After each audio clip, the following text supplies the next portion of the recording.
नमस्कार। आज का हमारा मोटिवेशनल वीडियो है।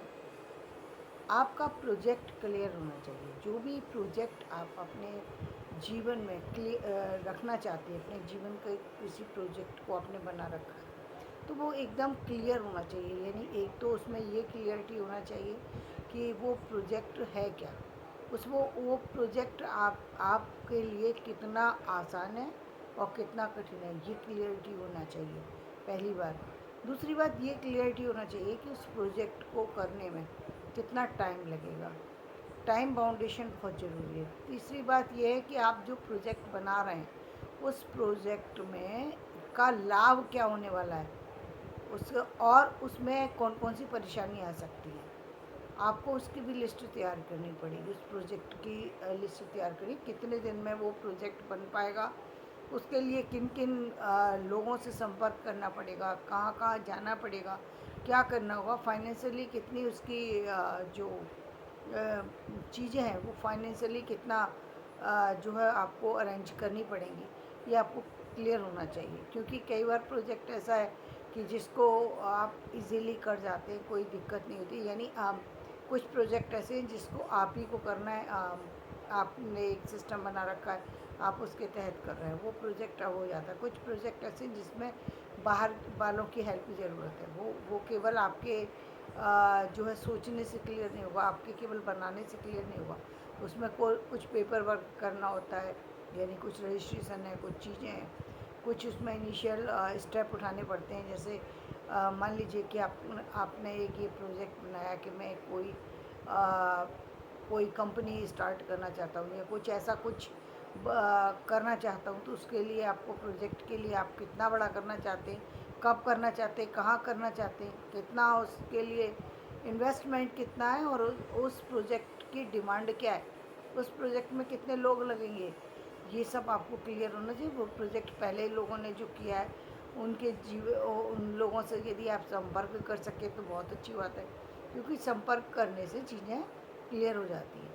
वो प्रोजेक्ट आपके रिसर्च से रिलेटेड हो सकता है कि मान लीजिए आपका कोई रिसर्च से रिलेटेड प्रोजेक्ट है, यानी आप कोई हो सकता है लिटरेचर से रिलेटेड हो, कोई मेडिकल से रिलेटेड प्रोजेक्ट हो, कोई साइंस से रिलेटेड प्रोजेक्ट हो, कोई जो है आजकल जो बहुत सारे से और अन्य तरह के जो प्रोजेक्ट आ रहे हैं, जो नई नई चीज़ों के बारे में आ रहे हैं, नई नई चीज़ों के इन्वेस्टिगेशन हो रहे हैं, नई नई चीज़ें, मतलब हर चीज़ के विषय में कुछ प्रोजेक्ट न्यू हर बार होते हैं। हर वक्त में एक टेक्नोलॉजी बदलती है, हर समय में एक टेक्नोलॉजी बदलती है, बोलने का तरीका बदलता है, चीज़ों का व्यवहार बदलता है।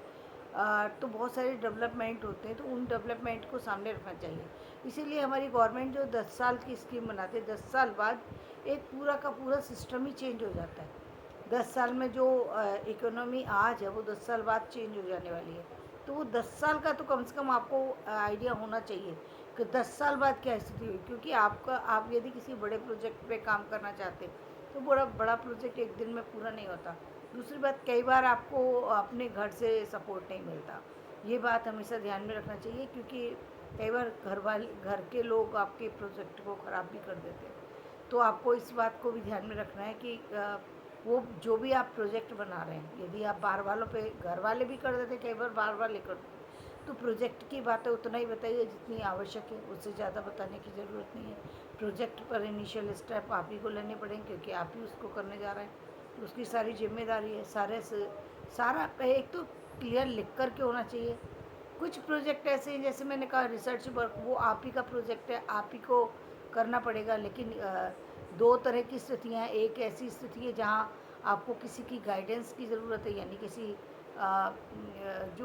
की को गाइड बना कर तब उसके अंडर में करते हैं। कुछ प्रोजेक्ट ऐसे होते हैं जब आप उस स्थिति से निकल जाते हैं, तब आप खुद इस स्थिति में आ जाते हैं कि दूसरों को गाइड कर सकें। प्रोजेक्ट अब आप रिसर्च अब भी कर रहे हैं, रिसर्च तब भी कर रहे थे, लेकिन अब आपकी स्थिति ये कि आप दूसरों को जो है गाइड करने की स्थिति में आ चुके हैं। तो ऐसी जी यदि आप गाइड करने की स्थिति में हैं तो गाइड कीजिए।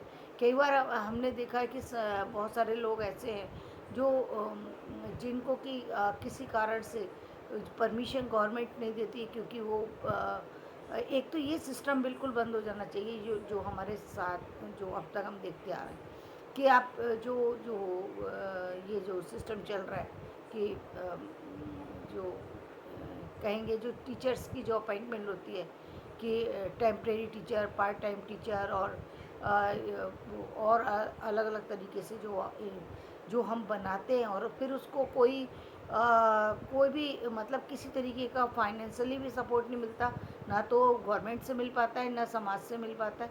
ये बहुत गलत है, क्योंकि एक ही व्यक्ति एक ही डिपार्टमेंट में काम कर रहा है, एक व्यक्ति को आप सैलरी दे रहे हैं ज़्यादा और एक को दे रहे हैं कम, ये तो गलत है।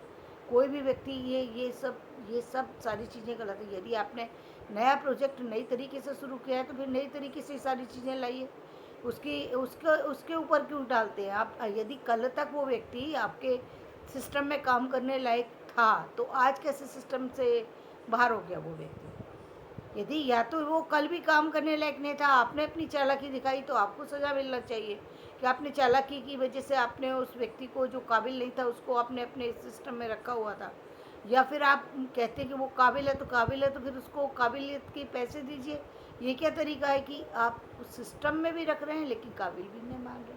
तो आपके तो ये सारी चीज़ें आपको क्लियर होना चाहिए। अब जो आने वाला समय है उसमें ये सारी चीज़ें क्लियर हो जाना चाहिए। उसमें ये सारी चीज़ें नहीं होना चाहिए कि प्रोजेक्ट भी ले रहे हैं आप, तो ये जो भी लोग जितने भी जो प्रोफेसर हैं, जितने भी जो आजकल जो हम जो हमारा इग्नू का सिस्टम है जिसमें हम उसमें काउंसलर कहते हैं उनको, वो सारे प्रोफेसर हैं, क्योंकि 10 साल के जो है उनकी 10 साल के एक्सपीरियंस के बाद वहाँ पर लिया जाता है।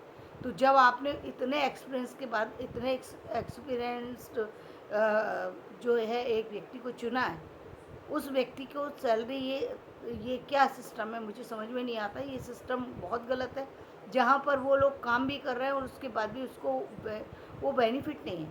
यदि कोई व्यक्ति डबल मेहनत कर रहा है, यदि अपने वो एक से ज़्यादा जॉब कर रहा है तो क्यों कर रहा है? क्योंकि आज की इकोनॉमिक पावर हर व्यक्ति की बढ़ाना चाहता है, अपनी इकोनॉमिक पावर को बढ़ाना चाहता है। जो व्यक्ति जिस लाइन में वो उसी में बढ़ाएगा। तो यदि आप अपनी पावर को बढ़ा रहे हैं तो इसका मतलब गवर्नमेंट से भी सपोर्ट वो पूरा मिलना चाहिए। ये क्या है कि एक व्यक्ति को आप पूरी सैलरी दे रहे हैं, दूसरा व्यक्ति आपके यहाँ काम कर रहा है, तो वो सिस्टम आपके यहाँ तो वो सिस्टम बढ़ रहा है ना। अब इसको 24 आवर्स कीजिए, ये 24 आवर्स का है ऑनलाइन प्रोजेक्ट, तो इसको ऑनलाइन कीजिए, लेकिन जो सैलरी सिस्टम है उसमें बदलाव होना चाहिए, उसमें पूरा पैसा मिलना चाहिए, पूरा उनको जो है पूरा लेटर मिलना चाहिए।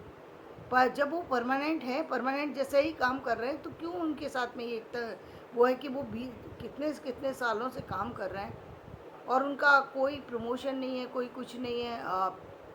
अजीब सिस्टम चल रहा है। तो ये सिस्टम नहीं होना चाहिए। किसी भी कॉन्टैक्ट पे टेम्परेरी ये सब चीज़ें बंद होना चाहिए, चाहे स्कूल लेवल पर हो, कॉलेज के लेवल पर हो, चाहे प्राइमरी सेक्शन पे हो, जिसमें भी जहाँ भी जो टीचर योग्य हैं और जिनको भी आपने रखा है, उनको समाज में टीचर एक ऐसा जिम्मेदार पद है जहाँ पर वो व्यक्ति किसी को बना रहा है और आप उसी को ज़मीन पर कर रखा है कि वो व्यक्ति जो दूसरों को जीवन दे रहा है, उसके पढ़ाए हुए स्टूडेंट कहाँ से कहाँ पहुँच गए और वो व्यक्ति सड़क पर है। ये क्या है?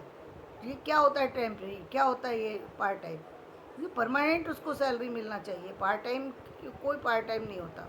आपने रखा है ना, यदि वो 2 महीने, 5 महीने, 10 महीने आपने टाइम दिया है, तो 10 महीने की पूरी सैलरी दीजिए। ये कोई तरीका नहीं होता कि और लेटर भी दीजिए। उसने वहाँ पर जॉब किया है, वहाँ पर जॉब के पूरा परमानेंट जॉब है उसका। क्यों उसके साथ में ये नाइंसाफ़ी होती है कि ये 4 साल बाद छूट जाएगा, 2 साल बाद छूट जाएगा? अरे एक व्यक्ति दूसरी जगह गया है, यदि काम छोड़ कर के एक व्यक्ति दूसरी जगह गया है या आपके पास जगह है, तो आपको पहले प्लेसमेंट पूरा कीजिए, या तो आप परमानेंट ही दीजिए सबको। फिर कोई पार्ट टाइम नहीं होगा, कोई कॉन्ट्रैक्ट पे नहीं होगा। ये कोई सिस्टम नहीं है कि आप एक व्यक्ति से 5 जगह एक व्यक्ति 5 जगह प्रिंसिपल बना हुआ है। 5 जगह प्रिंसिपल की जिम्मेदारी कैसे उठा सकता है एक व्यक्ति? इसका मतलब वो कहीं ना कहीं तो कहीं कट कर रहा है ना। 5 जगह की जिम्मेदारी एक प्रिंसिपल कैसे उठा सकता है? लेकिन हमारे सिस्टम में ये सब चीज़ें कमियां हैं जो बदलने की ज़रूरत है, क्योंकि इससे हमारा समाज सुधरेगा। जो समाज के लोग जो आज इतने परेशान हैं, इतने सबसे ज़्यादा टीचर को सैलरी मिलना चाहिए, क्योंकि टीचर की वजह से लोग खड़े हुए हैं, जितने भी खड़े हुए हैं वो टीचर की वजह, चाहे प्राइमरी टीचर है, चाहे स्कूल का सिस्टर टीचर है, या फिर कॉलेज का टीचर है, या फिर यूनिवर्सिटी का टीचर है। टीचर की सैलरी पूरी सबसे हाई होना चाहिए, और उसको पूरी सैलरी मिलना चाहिए। कोई ये पार्ट टाइम, कोई कोई ये सब चीज़ें गलत हैं। जो उसकी प्रॉब्लम है उनको दूर कीजिए, जो उनकी प्रॉब्लम है। आज आप ऑनलाइन सिस्टम लेकर के आए हैं, आपने ऑनलाइन सिस्टम की सारी चीज़ें कर दी, लेकिन ऑनलाइन सिस्टम की जो ट्रेनिंग है वो ट्रेनिंग तो हमें मिली ही नहीं, तो वो ट्रेनिंग मिलना चाहिए। तो ये सारे ये प्रोजेक्ट है, ये प्रोजेक्ट है कि आपने जो काम करने जा रहे हैं, यदि अब आगे आने वाले भविष्य में आप यूनिवर्सिटी खोलना चाहते हैं, कॉलेज खोलना चाहते हैं, या कुछ भी करना चाहते हैं, तो वो ये सारी चीज़ें भी क्लियर करिए, ये सारी परमिशन भी लीजिए, और ये सारी चीज़ें क्लियर कीजिए। जब एक स्टूडेंट एडमिशन ले रहा है या 10 स्टूडेंट ले रहा है, ये स्टूडेंट की वो नहीं है, ये कोई उसकी वो नहीं है। यदि आपने स्कूल खोला है, यदि 10 स्टूडेंट लें या एक लें, आपने किसी टीचर को अपॉइंटमेंट किया है, तो आपको पूरी सैलरी उससे देनी पड़ेगी। ये सिस्टम होना चाहिए, इस सिस्टम में कोई गुंजाइश नहीं होना चाहिए। चाहे वो बैंक से फाइनेंस कराए उस समय, यदि इनिशियल एज में, तो बैंक को फाइनेंस करना चाहिए भाई।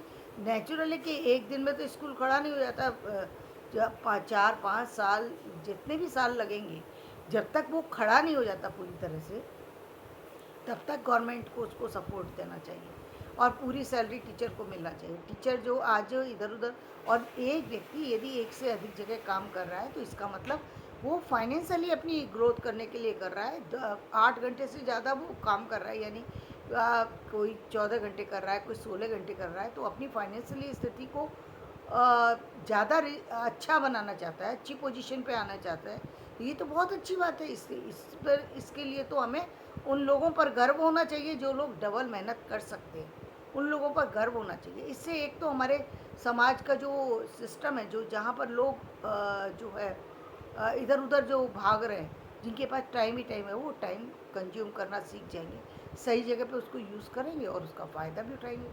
तो ये फाइनेंशियली जो प्रॉब्लम है, जो आने वाले समाज की जो प्रॉब्लम है, वो अपने आप दूर हो जाए। इकोनॉमिक प्रॉब्लम अपने आप दूर होंगी। दूसरी बात, इकोनॉमिक प्रॉब्लम के साथ साथ जो भी प्रोजेक्ट आएंगे वो बहुत ही शानदार होंगे, क्योंकि अब व्यक्ति मन लगाकर उनमें काम करेगा, क्योंकि उसको पता है कि मुझे पैसा मिल रहा है। जब एमएनसी ये काम कर सकती हैं, वहाँ पर डबल काम का डबल पैसा है, तो आखिर और सेक्टर में ये चीज़ें क्यों नहीं है? क्यों इतनी सारी चीज़ें हैं कि भाई डबल काम क्यों नहीं है? ज़रूरत है। बहुत सारे स्कूल हैं, कॉलेज है, जहाँ पर ज़रूरत है। एक स्टूडेंट यदि 8 घंटे की स्टडी से के बाद भी कहीं वो स्टडी में कमज़ोर है, तो उसका मतलब उसको कोचिंग की ज़रूरत है। अब वो कोचिंग हो, या चाहे वो कोचिंग के सिस्टम से हो, चाहे कॉलेज वो कोचिंग प्रोवाइड कराए, लेकिन कोचिंग उसको दी जानी चाहिए। आप कम में करा रहे हैं, ज़्यादा में करा रहे हैं, कैसे करा रहे हैं, वो आपका अपना मैटर है, लेकिन वो चीज़ जो उसकी कम रह गई है, वो उसको कंप्लीट कराना चाहिए। तो ये प्रोजेक्ट जो अब आए प्रोजेक्ट, तो उनमें ये सारी चीज़ों के ध्यान रखने की ज़रूरत है। इससे हमारे भारत की स्थिति में सुधार होगा, हमारी इकोनॉमिक पावर बढ़ेगी, और हमें समाज के सामने किसी के सामने घुटने, एक टीचर को किसी के सामने घुटने टेकने की ज़रूरत नहीं। समाज में जो सबसे ज़्यादा इज्जत होना चाहिए, पढ़े लिखे लोगों की होना चाहिए, शिक्षक की सबसे ज़्यादा होना चाहिए, क्योंकि वो जितने भी काम हो रहे हैं वो सब शिक्षक की वजह से हो रहे हैं। यदि वो शिक्षक नहीं होता, तो आप चाहे प्राइमरी लेवल का भी हो, प्राइमरी लेवल का बहुत महत्वपूर्ण है। क्या लगता है आपको कि प्राइमरी लेवल का एक टीचर महत्वपूर्ण नहीं? बहुत महत्वपूर्ण है। बहुत मेहनत लगती है। छोटा सा बच्चा होता है, उसको अपने काम पर फोकस्ड करना, उसको काम में लगाना बहुत ज़रूरी होता है। वो एक जिम्मेदार शिक्षक तब कर पाता है, वो प्यार तब दे पाता है जब उसको हर तरीका सपोर्ट फाइनेंशियली भी मिल रहा है, और पेरेंट्स भी दे रहे हैं, तब सपोर्ट। अब पेरेंट्स आकर के कह करके जा रहे हैं, अरे आपने हमारे बच्चे के साथ क्या किया, आपने तो उसे डांट दिया। डांटना नहीं है, लेकिन प्यार की ज़रूरत है। लेकिन कई बार ऐसा होता है, क्योंकि हमारे यहाँ के जो इंडियन जो वो है, उसमें प्राइमरी एजुकेशन में तो क्या बोलते हैं, गवर्नमेंट को अपने हाथ में ले लेना चाहिए और सारे स्कूली प्राइमरी जितने भी हैं उसमें परमानेंट टीचर रखिए और परमानेंट टीचर के साथ उनकी सैलरी अच्छी होनी चाहिए ताकि वो बच्चों को प्यार दे सकें और बच्चे भी अच्छी तरह से प्रोग्रेस कर सकें। इससे हमारे भारत का जो सुधार होगा, क्योंकि बेसिक नींव वही लोग रखते हैं। बेसिक के आधार पर आगे बच्चा चलता है। यदि बेसिक ही कमज़ोर हो तो आगे कैसे चलेगा बच्चा। तो धन्यवाद। आज का वीडियो मैं यहीं समाप्त करती हूँ। मेरा वीडियो पसंद आया हो तो इसे लाइक करें, शेयर करें और सब्सक्राइब करें। ध्यान रखें अपना प्रोजेक्ट बहुत क्लियर रखें, इससे आपकी क्षमताएं दुगनी हो जाएंगी। धन्यवाद।